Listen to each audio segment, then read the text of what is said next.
And now I'm here with another one of our seniors, Tatiana Kaysen. Tati, when did you decide that you were interested in video production?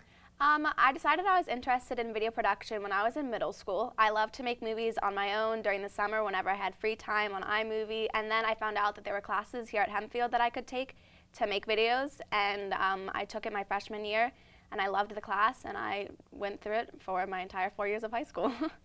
And we're happy to have had you.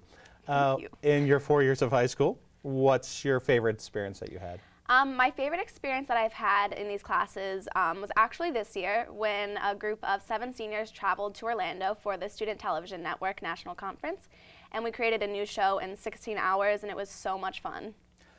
Now that you're wrapping up your high school career, what are your future plans? Well, next year I'll be attending the University of Central Florida in Orlando, and I'm not sure what I'll be majoring in, but I probably will wind up doing something with communications or broadcasting. I'm sure you will. You're good at it. And finally, could you introduce this video that we're about to see? Tell us a little bit about it.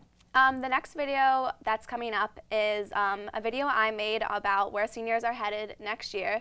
A fellow Comtech 6 student and I were decided that our last show on WHHS we wanted to dedicate not only to us but to all of the seniors. So we decided to just make a video for them. Great.